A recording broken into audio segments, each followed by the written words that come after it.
All right, we're here to do a little show and tell. So I'm going to call this video Wax Cotton dash Why question mark. So I just got out of a half an hour walking my kid to school, and 2/3 of that was pouring rain. It was horrible. And then 1/3 of that, it kind of reduced itself slowly from a torrential downpour to light sprinkle. And that's how things usually work here in the Pacific Northwest. It never is consistent. Well, we've consistently had the last week and a half be heavy rainfall. And if there's a technical definition for heavy rainfall, I'm unaware of it. So I'm going to tell you what my definition of heavy rainfall is, because it's going to be based on my experience in the region I live in, which is the Pacific Northwest, specifically Seattle. I would define heavy rainfall as if you were wearing regular tennis shoes, regular jeans, and a regular t-shirt, if you were outside in the rain and you are completely soaked as if you've been thrown into a swimming pool in 10 minutes or less, that's what I call heavy rainfall. That's what I left for walking my kid to school. That was what it was like outside. If I was just wearing a t-shirt, jeans, and shoes, maybe even in as little as 5 minutes, I would have looked like someone threw me into a swimming pool. So I just walked out of that rainfall, came in here, turned my cell phone on, and I'm recording this video because I want to show you how wax cotton can perform. You could probably tell this is really wet, and let's see what it looks like under the storm flap.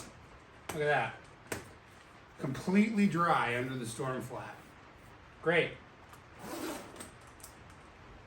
I have a wool liner, but if you look down here, you can actually see there's water coming in through here. So it is wet down there. And what are we looking like? So under the pocket, it's completely dry.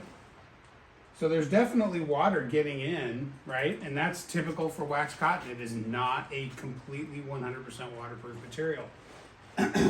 So if you'll notice, I have a wool liner and I have a wool shirt on. So when a little bit of water does seep through, it doesn't get to me because the wool's keeping it off. So now I'll unzip one side of this vest, and we'll see what's going on underneath here. So, yeah, the further up we get, the less intrusion there is, and that makes sense for a lot of reasons because this is caped. So there's actually 2 layers of waxed cotton on this particular jacket across the shoulders and arms and upper back. So notice the storm flap, which is also 2 layers, is completely dry underneath, and the single layer areas do have some water intrusion, not much. And if you look at the vest has very light little droplets on it, but it is not wet to the touch. So I could be outside for a real long time with this combination, and even if I'm getting water inside the jacket, it's not getting to me. And so that's why it's important to dress for success, right? Like, understand how the products you use work and tailor the way you're dressing to get the most out of them. Yeah, so now I'm going to take this off. Actually, I'll take my gloves off. And something I'll note too, on the hand warmer pockets down here, these hand warmer pockets are on the outside of the cargo pocket. So when I open this flap, that cargo pocket actually goes behind the hand warmer. The hand warmer pocket, you can feel wetness on the inside of it, on the back of my hand. But inside the cargo pocket, it is still 100% completely dry. And I've been out in rain longer and worse than this with this coat on. And the cargo pockets have always remained dry. And this is also a really old coat. So even though I've re-waxed it, I would be willing to bet that I probably need to wax it more to get the best performance out of it.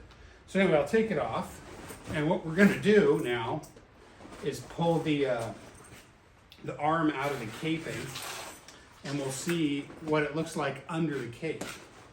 So I can already tell you it's going to be almost completely dry. Yeah, so here we are under the cape, and you can see that there's a little bit of water getting under the cape, but that is nowhere even close to actually getting through on the inside. So if we look on the inside, well, actually, look at that. A little tiny bit got through on the inside of the cape. Just a little bit. And I have re-waxed under the cape as well. So you know. Yeah, so is wax cotton the perfect material? No, it's not. Everything is use dependent, right? And that's why I wanted to talk about wax cotton, because I review a lot of Filson products, and Filson's legacy products are made out of wool and wax cotton. And both of those materials happen to work really well here in the Pacific Northwest with our cool and rainy weather. And, you know, why would you want to choose, oh, look under the collar is also completely dry. That's not really surprising. Why would you want to choose wax cotton over something like vulcanized rubber or PVC coated cotton canvas or something like this Gore-Tex jacket? And you notice this is the only pure synthetic piece of clothing I think I own. I think that if you live in the Northeast, the Northwest, the Midwest, anywhere where you can encounter weather, a thin layering like this that's ultra light, that's a synthetic, you should have one. You should have one that you can pack in your bag to take with you wherever you go in case you encounter weather. You should have one that you can keep in your car. I mean, just have one available. And I oversized this to a double XL because this will fit over a lot of my other clothing. So if I encounter cold weather conditions and rain, I don't have to take layers off to put this on. I can just put this on right over my other layers and stay extra warm and dry. And the reason that I generally choose wax cotton is because of what I do. For one thing, I just like wax cotton. I think it's cool. For another thing, I work with hot materials. I grind metal, I weld, I work, you know, and if you're doing these things outside in the rain, I used to work for Global Diving and Salvage. I was an entry-level diver there for about, I don't know, 5 or 6 months, I think. And this is many years ago. Obviously, I didn't stick with that career, but we were constantly outside in Seattle getting rained on and welding. And our vulcanized rubber or our PVC coated rain gear would just get ripped to shreds by spatter from stick welding and MIG welding and whatnot and grinding. And I didn't know at that time, because I was only 22, I didn't know there was this thing called wax cotton. I had no idea. Wax cotton will hold up under those conditions basically forever, as long as you don't let the wax dry out. As soon as the wax starts drying out, the performance begins to fade off real quick. But the wax even helps the cotton deal with hot embers from a fire and from slag and grinding materials. So under those conditions, wax cotton would have been a better choice for me, even if it was 3 times as expensive as like a regular Grundon's PVC coated cotton rain jacket, just because I wouldn't be wearing it out all the time. So again, application dependent. If your application is surviving in the cold, something like this thin Gore-Tex jacket here is a great way to go. This is a Marmot. I have nothing but good things to say about this. But is it, you know, this is not a durable lifetime piece. This, the Packer coat I was wearing at the beginning of this video, as long as it's taken care of, it will last for 1,000 years. I mean, this thing could have been found in an Egyptian temple so long as it wasn't allowed to rot and it was kept dry and in good condition, right? This won't. It doesn't, if you just put this in a vacuum and seal it up, like eventually it'll just eat itself to pieces. That's probably not true. I'm using a little hyperbole there, but these Gore-Tex jackets, you know, the best ones I've ever heard of will make it between 10 and 20 years. And then they just don't work anymore. And, you know, is that good enough? Yeah, it probably is good enough. And they have their benefits. They're definitely a lot lighter weight, and they're definitely a lot better at staying dry on the inside. But they do come with their drawbacks. And so that's why wax cotton. Wax cotton's predictable, it's reusable. You just keep wax on it, and the performance 150 years in the future will be exactly the same as it was when it was brand new, so long as you do your part in taking care of it. Just not true for synthetics. It's just not. But synthetics have their place, and I have this one Marmot Gore-Tex jacket. Do you have to get Gore-Tex? No, you don't. You could get all other kinds of membrane style jackets, but I like this because it's ultra light, and I can just fold it up, roll it up, and stick it in my bag. And if I'm caught in the rain at the worst possible time, I just throw it on. And I can't do that with wax cotton. The kind of wax cotton that's available that's this thin and light just isn't going to do a good enough job of keeping you dry. Wax cotton is going to be more effective if you have more than one layer, like this coat here, it's 2 layers across the shoulders, back, and arms. That's why I stay so dry up here, and that's where most of the rain hits you, happens to be. And the thicker the cotton is, the better of a job it'll do. So if you have cotton that's twice as thick as this, and then you double layer that, well, I mean, for one thing, it's going to weigh like 8 pounds. But for another thing, it's going to keep you even drier. So application dependent. Yeah, and I wanted to talk about lightweight shells. The only other 2 garments I own that have any synthetics in them, I have a Filson vest that's lined with Primaloft, and then I have a Hyder quilted jack shirt, which is cotton on the outside. It has a nylon lining, and it has Primaloft gold inside of it as well for insulation. And I like both of them quite a bit, but those are the only synthetics. I think my Wool Power stuff is a wool and synthetic blend. I think it's polyamide, and those work great too. So I do have some stuff with synthetics in it, but for the most part, I try to stick to either wool or cotton. Of course, this shirt, I've already done a review on this as well. This is caped through the shoulders, so even if I did get some water intrusion through the coat I was wearing and through the vest liner, then it would have to get through 2 layers of this wool on my shoulder, which is, I mean, it's almost never going to happen. I mean, I can't imagine a scenario where rain could possibly do that unless you're in a hurricane. Yeah, and then, so I'm actually wearing wax cotton pants as well. And what happens is, you probably can't see it from over there, but what happens is water runs down the front of the jacket, and then eventually it just starts pooling on your thighs around where your pockets are. And because I'm wearing wax cotton pants, I have 0 water getting in through my legs. You know, it just, again, depends on what you're doing. So wax cotton works great for me, and it might work really well for you if you work in an application like if you're in a shipyard and you're welding on a ship outside and you're getting rained on. You know, maybe you should have some PVC coated, you know, Grundens or Helly Hansen rain gear to keep you dry. But if you're going to weld, maybe you throw on some wax cotton over that. Maybe you take that off and put wax cotton on. You know, and even wool, just plain wool, if it's cold enough, a real thick wool will keep the rain off you too, even in surprisingly heavy rainfall, and keep you warm. And wool handles welding conditions and slag and fire very well. So, and that's something like this. If an ember from a fire touches this jacket, it's going to burn a hole right in it. Ask me how I know that. So, you know, application dependent. And that's why wax cotton. So let's look under my hat now too. This is a wax cotton Filson cap. Nothing special. And my head feels lightly wet. Like, it feels like somebody took a spray bottle on mist and just lightly misted my head. And the hat actually feels wet to the touch. It's fairly well soaked.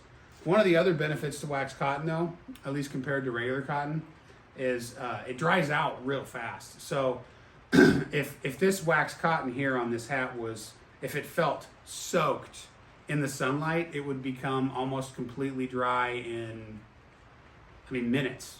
You know, less than an hour for sure. Probably 15 minutes or so, especially if I'm wearing it on my head and the sun's just hitting it. You can shake them out. You know, so because the wax gets into the cotton fiber and fills that fiber, the water just cannot soak into it. So it dries very quickly. It sheds water much better. And when they say cotton kills, yes, unless you're talking about wax cotton, and if you're wearing that wax cotton appropriately. Just like regular cotton, wax cotton can be clammy when it's cold out or when it's soaked. Is it as clammy as regular cotton?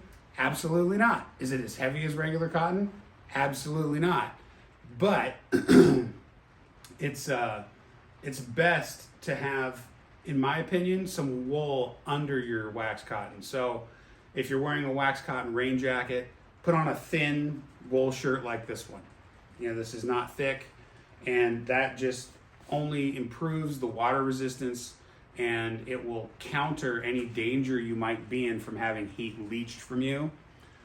So they both work in tandem very well. And then the other thing I found, like, I don't normally wear insulated pants or heavy pants, but these wax cotton pants I'm currently wearing, my legs stay pretty toasty warm in them. And that is with me moving around. if you're gonna stand still in the cold and the wet, you know, and you're not working with fire or torches or anything like that, or abrasion, you know, maybe wax cotton's not the best choice unless you're wearing wool under it, because it, you know, again, it can be clammy and leach your heat. I don't have a lot of experience with standing still and working. Most of the working I do requires motion, so I'm building body heat by moving around in the world, you know, hammering stuff or pulling stuff out of my belt or climbing a ladder or dropping down on the ground and getting up and dropping down on the ground and getting up, because I work on cars a lot, stuff like that. So if you're static, you know, standing still and welding something, and you're just not really building body heat through movement, you know, make sure you're insulating yourself under that wax cotton. Wax cotton will breathe better than most rain gear does. You know, I am highly skeptical of Gore-Tex and membranes. Maybe there's a materials science person out there that's gonna, you know, this is why you're wrong. Great. All I'm speaking from is my personal experience in using them, and I don't find them to be particularly breathable. You know, I think this thin Marmot Gore-Tex jacket is better than, in terms of breathability, is better than a vulcanized rubber jacket, right? It's also not as waterproof as one, but, you know, to each their own. More modern style garments generally have things for venting as well, like pit zips and side zips and things where the water won't get in, but you can breathe out. This Marmot has really nice, large pit zips on it. I'm not aware of anything from a legacy manufacturer like Barbour or Filson where they incorporate modern features into a waxed jacket. There's probably somebody out there who's doing it, but I'm not aware of it. You know, wax cotton is an old world material, and for most uses, I think synthetics have sort of displaced the need for it, but not in every circumstance. So, you know, that's why I like wax cotton. That's why I'm going to continue to use wax cotton. That's why I normally use wax cotton. But for rare occasions, if I know I'm not going to be around torches, fire, grinding, or I'm not going to be under a car, like reaching through things that can catch and tear, then, you know, then something like this Gore-Tex jacket is going to work just fine for me. But that is another thing to consider with wax cotton, is wax cotton is durable enough to be used as a motorcycle jacket. And if you've ever seen what a good wax cotton motorcycle jacket looks like after it's been drug on the concrete, they look pretty damn good. You know, is it as good as leather? Probably not. But it might be the second best thing to leather in terms of abrasion resistance. I mean, I think it would probably outperform by weight ballistic nylon. I don't know. It's got to be close to that. And in addition to that, you end up with excellent wind resistance and you end up with excellent water resistance. So wax cotton is a fantastic material. You just got to use it right. You have to understand it. And I'm certainly no expert on this. You know, Filson has resources on their website for wax cotton. There's companies like Barbour that use wax cotton and that have for over 100 years. Belstaff, they make motorcycle gear out of wax cotton, and Belstaff is real high-end stuff. It's really high quality. If you've ever seen the Ewan McGregor and Charlie Borman series where they go around the world on their motorcycles, and then they come up from, they go from Scotland down to the bottom of Africa, and then they had another one where they go from South America, the bottom of South America, all the way up to the United States. If you've ever seen those series, those guys are wearing Belstaff, and those guys can afford to wear any motorcycle gear that they want, anything, like name it. You know, if it's $1 million jacket, Ewan McGregor could probably afford it. He's one of the most famous actors who's ever lived. So, you know, they're wearing Belstaff, and I've never used Belstaff, but wax cotton is just a great versatile material, and it's definitely worth checking out. So that's pretty much it. I think I might come back out here in a little while and talk about wax pants, but that's why I like wax cotton, and that's why I think you should like wax cotton, as long as your use cases line up. So hopefully that wasn't too rambly, and that's about it. Thanks for watching.